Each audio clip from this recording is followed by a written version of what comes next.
komentarin netizen. Apa? Gimana kok? Kenapa netizen? Kurang ajar sama Betra. Sampai Oh mana ya kok? enggak. Ya sesuai dengan yang di postingan aja sih gitu. Jadi ya buat saya orang kan kesabaran juga ada batasnya ya gitu. Kondisinya memang sedang tidak sehat. Ya.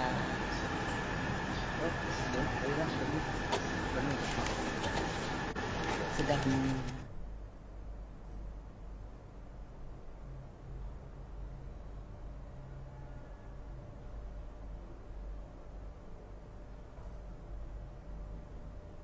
Halo Tribuners, jumpa lagi bersama dengan saya Kusnala Syaifah dalam tayangan berita selebritis di Tribun Lampung.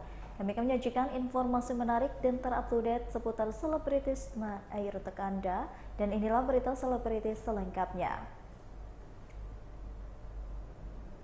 Berita pertama, polisi ungkap sedang proses haters yang diduga ancam Rizky Bilar. Seperti yang diketahui, Rizky Bilar melaporkan hatersnya atau netizen ke polisi atas kasus pengancaman melalui media sosial. Kabid Humas Polda Metro Jaya Kombes Pol Triyodono Wisnu Andiko mengungkapkan bahwa pihaknya saat ini tengah memproses laporan Rizky Bilar. Namun kasus ini masih menunggu proses dan berita terbaru dari pihak penyidik. Pengacara Rizky Bilar, Sodah Sokasi, mengungkapkan akan segera menyampaikan perkembangan terbaru kasusnya ini secepatnya. Lebih lanjut, Kombes Pol Trunoyudo Wisnu Andiko mengungkapkan sebelumnya bisa menyampaikan perihal sejumlah haters dan data pribadi haters ke awak media. Berikut wawancara dengan Kombes Pol Wisnu Andiko.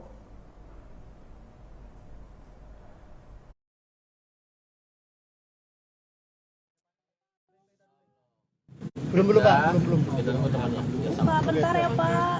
Ayo. Malam Jumat nih, ayo malam Jumat nih. Ayo malam Jumat.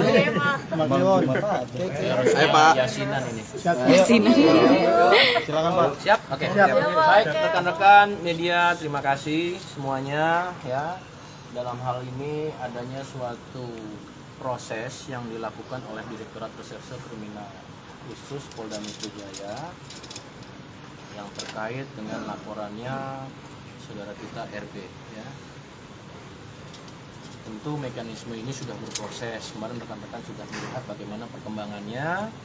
Untuk saat ini kita tunggu dari penyidik masih bagaimana proses itu ya. Yang pasti Bapak Kapolda Metro Jaya juga selalu menekankan terkait apapun dalam pengungkapan suatu kasus melalui dengan scientific crime investigation ya, memadukan antara teknis, ya, prosedur dan juga keilmiahan sehingga akurat dan bisa bertanggungjawabkan. Hal ini kan juga terkait dengan masalah undang-undang ITE ya. Ini suatu perkembangan teknologi informasi. Maka akan ada yang disampaikan terkait dengan perkembangan yang dilakukan oleh penyidik dari pihak pengacara saudara RB. Silakan. Baik, terima kasih semua rekan-rekan. Jadi memang sudah kita mendengarkan sendiri langsung dari Bapak Kabid Humas, yang dimana seluruh proses saat ini memang telah berjalan dan akan ada segera penyampaian secara resmi yang akan kita sampaikan kepada rekan-rekan media terkait dengan pengungkapan. Jadi memang kita sangat mengapresiasi sekali dari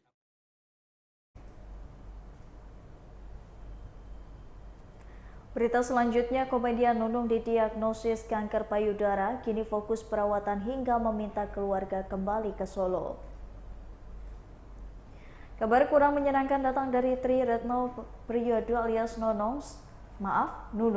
Sang komedian ternama tanah air. Kerap tampil dengan segala keceriaannya, Nunung ternyata menyimpan luka mendalam imbas sebuah penyakit ganas yang merongrong tubuhnya. Baru-baru ini Nunung menceritakan kisahnya divonis mengidap kanker payudara. Lantas bagaimana kondisi sang komedian saat ini? Berikut wawancaranya. itu saja enggak sebenarnya bukan apa-apa, ini cuma biasa begitu. Cuman kan keluarga saya kan yang ada genetik kanker ya, dari kakak saya, ibu saya, bapak saya semua kena kanker ya. Terus lama-lama mengganggu gitu loh. Saya bawa tas nggak bisa, aku pikir kayak encok gitu, kalau tangan saya kok udah sakit sampai di sini. Terus bawa tas nggak bisa, terus sampai di ketiak pun juga sakit. Wah ini mungkin aku masih positif aja, ini mungkin encok apa-apa Pak Samurat, aku pikir enggak gitu, udah nyari obat tapi nggak ada kurang malah semakin sakit gitu. Terus akhirnya benjolan itu semakin gede, setiap bangun tidur kan saya raba itu semakin gede. Nah pikiran saya udah mulai kacau karena udah mulai sakit kan. Terus saya bilang sama suami saya, ya pasti saya harus ngomong, orang terdekat saya kan suami saya, gini suami saya itu kenapa, kamu nggak boleh main-main, ke dokter ngandung ke dokter. Akhirnya keluarga dikasih tahu, semua menyarankan ke dokter. Nah pada saat ke dokter itu yang megang kakak saya yang ngeraba gitu, kayaknya kok ke situ ya Bu ya, gitu ya Mbak Nunung ya, dia gitu arahnya ke situ. Cuman jangan dipikir dulu, dikasih suruh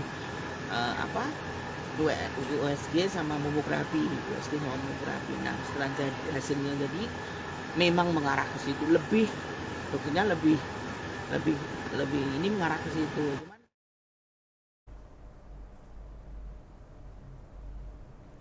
Berita selanjutnya, flashback perjalanan karir Ardhito Pramono akui Danila Riyadi menjadi inspirasinya.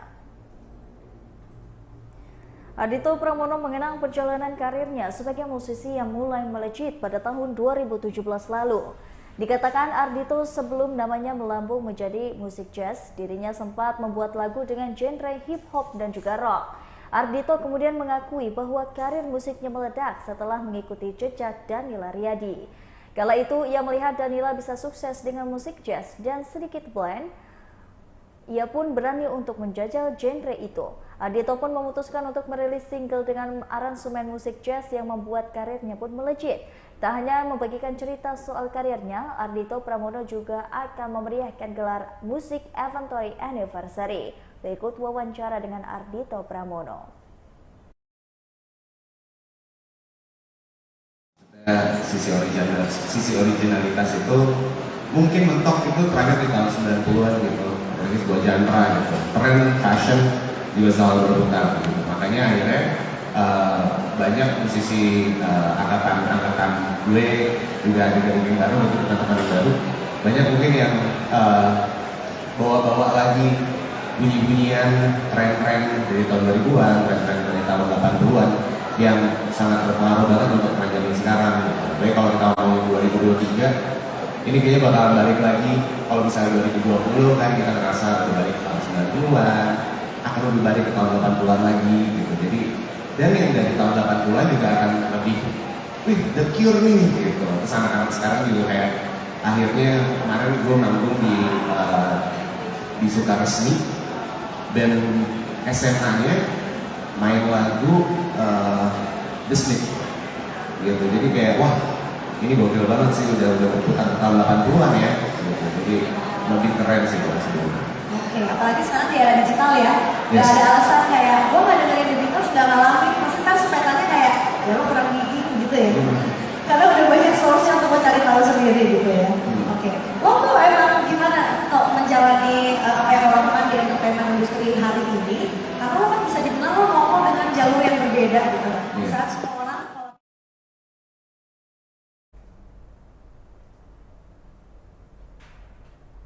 Berita selanjutnya, setelah otomotif dan juga fashion, Gofar Hilman mentap menjajal bisnis baru yaitu Sekut Ijaz. Penyiar Gofar Hilman terus mengembangkan bisnisnya setelah sukses di bidang otomotif, fashion, dan juga lainnya. Gofar Hilman kini menjajal bisnis industri vape dengan menjual liquid Sekut Ijaz dan mengeluarkan dua varian yakni Berry Crunch dan juga Berry Party. Gofar menceritakan awal mula dirinya mau berbisnis vape saat pandemi yang dimana ia hanya sering bermain game saja di rumah. Kemudian pria berusia 39 tahun ini terpikir untuk merambah ke dunia vape dengan membuat produk liquid. Kemudian Gofar mengajak sahabatnya Sandi untuk bekerja sama dalam menjalani bisnis industri vape ini. Berikut wawancara dengan Gofar Hilman.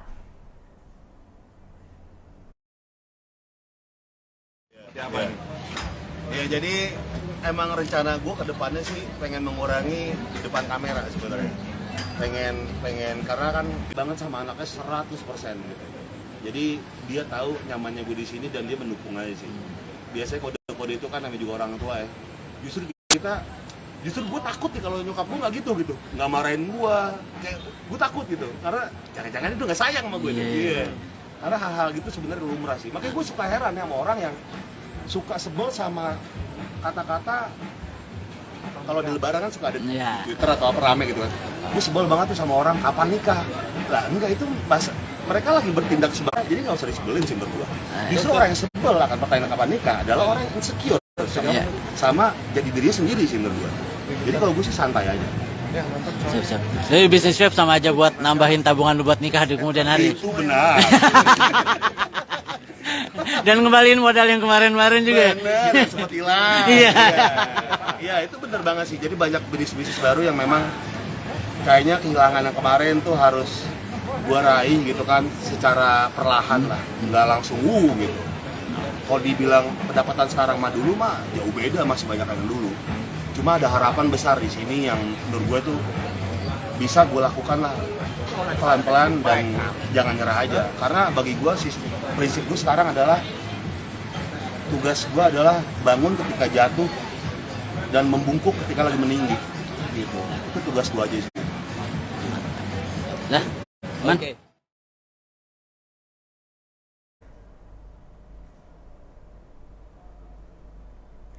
Tak terima veteran dibully, Ruben Onsu mengaku kesabarannya habis kini laporkan haters.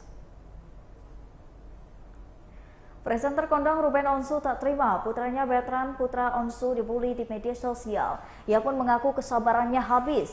Ruben Onsu meminta pelaku diduga sudah membuli veteran Putra Onsu bertanggung jawab. Sebelumnya Ruben Onsu mengunggah surat peringatan terbuka di media sosial dengan menegur pelaku yang membuli veteran. Ruben tak terima veteran dijelek-jelekan oleh sebuah akun media sosial serta menggiring opini yang berbau fitnah. Pria berusia 39 tahun ini belum mau membocorkan apakah ia membuat laporan atau belum. Tapi Ruben memastikan sudah memegang identitas pelaku yang diduga membuli veteran tersebut. Langkah suami Sarah Wendah Tan ini akan memproses pelaku yang diduga membuli veteran karena ia tahu konten video yang situasinya saat membuatnya. Berikut wawancara dengan Ruben Onsu. Kurang ajar sama veteran sampai mana kok? Enggak. Ya sesuai dengan yang dipostingan aja sih gitu. Jadi ya buat saya orang kan kesabaran juga ada batasnya ya gitu. Apalagi dipermalukan dengan sengaja membuat konten dengan ya dia kalau udah proses editing udah dengan sengaja ya, ada waktu dia berarti. Ya berarti dia harus berani bertanggung jawab juga. Udah laporan belum kok yang kurang ajar itu kok? Ya entah, kalau gua ngomong di sini lu semua dia ketahuan. Ya udah gua tahap per tahap gue dilakukan itu sesuai dengan arahan dari lawyer lah. Kok perkembangan somasi kemarin seperti apa? Itu kan sebenarnya surat peringatan kan, bukan somasi kan. Gitu. Tapi sudah ada tindak lanjut. Kalau ke somasi ke salah satu media lah, ke salah satu media besar yang sebenarnya juga saya kecewa banget. Kok apa sih membuat akhirnya langsung ditantang aja nih, gak usah pakai main-main lagi? Iya, kalau saya kan berani ngomong kayak gitu karena saya tahu situasinya kan. Saya tahu situasinya, tahu penggalan-penggalan, potongan-potongan gambar yang diambil yang menurut saya itu ya merugikan sih gitu. Makanya kalau dari saya tidak perlu banyak buang waktu ya. Mereka sudah terkumpul ya udah. Jadi saya lakukan sesuatu gitu. Respon Bunda gimana? Kok respon Bunda sendiri gimana nih? Oh, dia tahu kalau suaminya selalu berdiri di belakang dia. Jadi buat saya selalu bilang sama dia, saya bukan orang yang romantis sih. Saya nggak demen basa-basi orangnya. Kalau gue nggak demen. Gue suka. Jadi gue nggak pernah minta orang semua suka sama gue gitu. Tapi gue nggak pernah juga menyenggol hidup orang, nggak pernah mau ngatain hidup orang gitu. Nah, anak